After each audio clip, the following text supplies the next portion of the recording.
কিরে মিলন, শুনলাম তুই নাকি মিষ্টির দোকান দিছ? হ্যাঁ দাদা, তাহলে দোকানে বস না কিনলি গে? কাস্টমার নাই, কাস্টমার না কিনলি গে? মিষ্টি নাই, মিষ্টি দি করো আমার ফ্যাডো। ইবলিশ। তোর আজকে মুদ্রার মতো লাগতেছে। কোন মজ্জা? সোরা মুদ্রা। তুই এই ফাল কথাটা কইলি কিনলি গে? কামের কথা কবে কইছি? কামের কথা ফাললে না কইতি? কামের কথা কই কইলে ফাউল কথা কম যেত না। আর তোর মতো হইতে গেলে বুদ্ধি তাও যেত না। এই যে তুই আবার ফাউল কথা কইছ। তুই কোন ওদের কথা কইছ? আরে তুই যেমনি বেট কাজ মানে তোর বেটকি বাবাটা হে তাও তো বাবা দেখ, মা গড়ায় না। না গাহাইবো। তোমার নামে তো কেউ ভারতে বিচার দিয়ে গেছে, তুমি বলে বেটা গোটা চুরি করে লয়ে যাও। আমার নামে বিচার দিছে। হ্যাঁ, কত বড় সাহস! এত সাহসের কি আছে?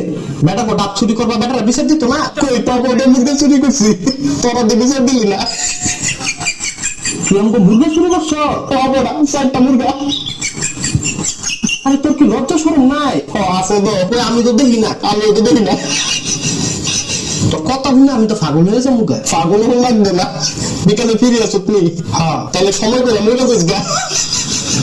এটা একটা কথা কইলি তুই? এইলো দড়ি, এটা দেখি মু এটা দিতে মরবি। যাও রাসারা। এইলো কেসি। আমি কি কেসি দিয়ে মরতাম? না, মরার আগে দুইটা লাউ করতে লয়। মুন্ডায় কয় লোকজন ভাড়া বেড়া তোর সটকাই দরকার হলে জনপ্রতি 500 টাকা দিন। তুই আমার 50 দে, আমি আমার জক্কামো। তোর আর কিছু কইতাম না, তুই তোর মতোই থাক। আর আমার পাপ্পুটা করে লই, এটা চশমা, এটা আমি পাপ্পুটাই। তোমার মনের মধ্যে খুব সুখ লাগছে। হ্যাঁ, একটু তোমার একটা কথা কমু আমি। কি করবি? আমি খাই সানাসুর, তোমার বাপে মুরগাসুর। খবরদার, আমার বাপ লয়ে কিছু করবি না। কইতাম না? না, তাহলে ব্যাট কাজ কীর্তি। বাপ হইলে কি কথাটা তো ফাটাফাটি কইছ।